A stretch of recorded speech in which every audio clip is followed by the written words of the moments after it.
Reload.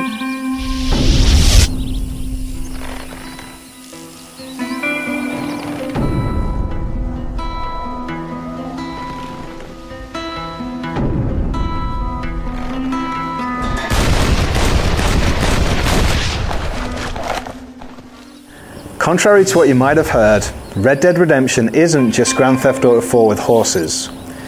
The numerous similarities between the two games are obvious, especially where the HUD and controls are concerned.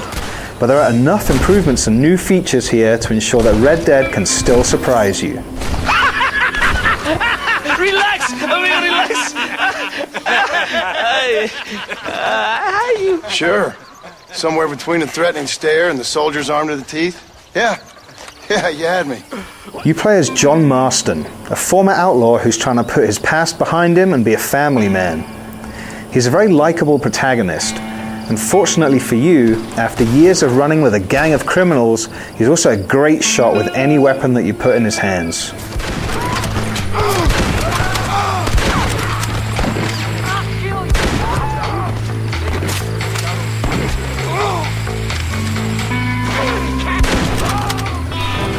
Pistols, rifles, shotguns, and even throwing knives have a place in your arsenal. And with the exception of sniper rifles, all of them can be used to lock onto enemies in the center of your screen before tweaking your aim to target specific parts of their bodies. It's a system that worked well in GTA 4, and it's one that works even better here. Not only because the lock-on system has been made a little less forgiving, but also because in Red Dead, shooting at someone doesn't necessarily mean that you want to kill them. Now don't get yourself all angry now. If you decide to work as a bounty hunter at any point, which is one of many optional jobs and activities in the game, you earn twice as much money for bringing outlaws in alive as you do for killing them. And if you're challenged to a duel, you become more famous for shooting a gun out of an enemy's hand than you do for filling him with lead. Either way, the duels are fun, and they get you into the habit of putting the slow-motion Deadeye mechanic to good use.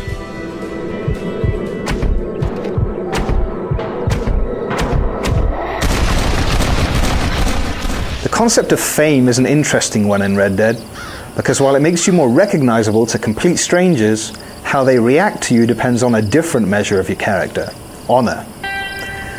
When you're not wearing a bandana to hide your identity, actions that are widely considered to be good or bad affect your honor rating accordingly. If you're a good guy, townsfolk will greet you and offer you discounts in their stores. But if you're a bad guy, they won't want to have anything to do with you.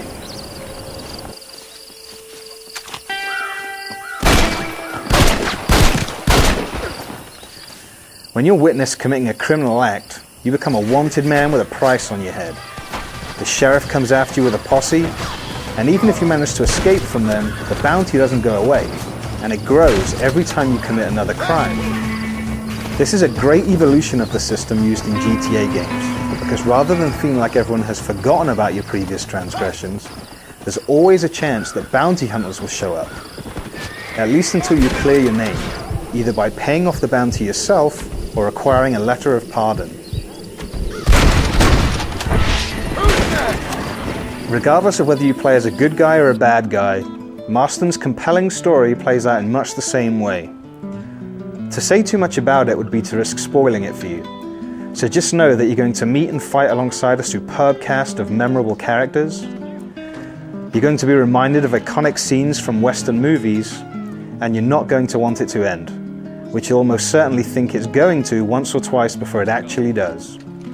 You ride with us again, Marston? Will you help me? Reaching the end credits could take you anywhere between 20 and 40 hours, depending on how many of the optional activities and side missions you spend time with. Red Dead Redemption's world is a far easier one to get sidetracked than most.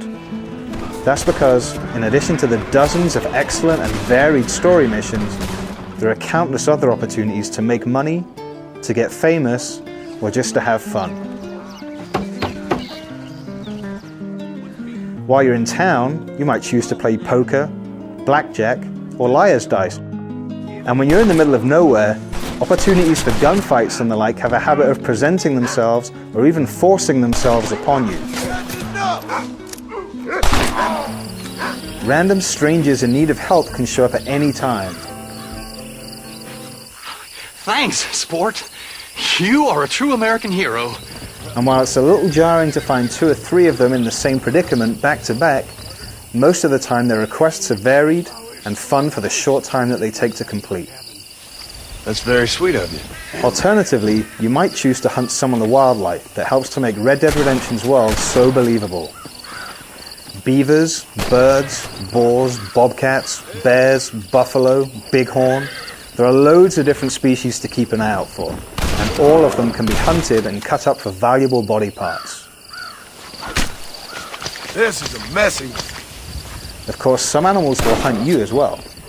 And if you're spotted by a pack of wolves or a couple of cougars before you spot them, you or your horse might come to an untimely demise. Your horse is your closest companion in Red Dead Redemption, and while keeping one long enough for it to become loyal will increase its energy bar so it can sprint for longer, you shouldn't get too attached to them. Not only can they be killed by outlaws and the aforementioned predators, but they also have a habit of behaving a little unpredictably at times. You might hitch one to a post and then find that it's moved when you get back. You might climb out of the saddle for a moment to pick an herb and find that your horse has disappeared when you get up again. Most of the time you can just whistle and your horse will come back to you from wherever it's ended up. But that won't work if you leave your horse unattended by a deep river and it stupidly walks into the water, never to be seen again.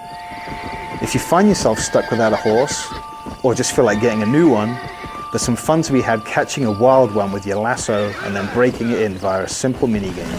Come on, nearly got you.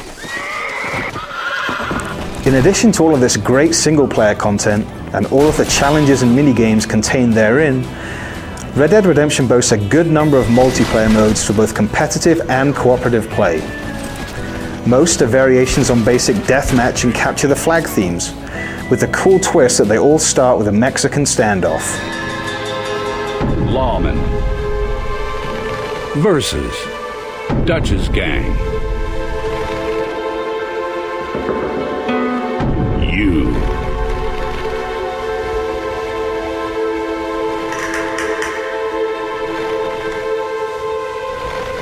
Prepare yourselves. Draw your gun. Your gang took victory in the showdown. There's also a free roam multiplayer option, which lets you take your persistent character, who levels up and gains access to better weapons and mounts, online with up to 15 other players and just do whatever you want. You can shoot each other, you can cause trouble with townsfolk, you can form posses to complete gang hideout missions, or you can become the session's most wanted outlaw and then kill or steer clear of any other players who come looking to collect the bounty on your head. It really is a lot of fun, and while it's unfortunate that the customization options for your character are limited, you at least unlock lots of new skins as you play. Between the free roam and competitive modes, there's enough great multiplayer content here to keep you playing Red Dead Redemption long after you've watched the credits roll at the end of the story. You'll almost certainly encounter some minor bugs and glitches during your time with Red Dead Redemption, but none of them are so significant that they detract from what is a very special game. Think about every great moment you remember from a spaghetti western. Put them all into one 20 to 40 hour epic feature. Picture yourself in the starring role, and you have some idea of what you can expect.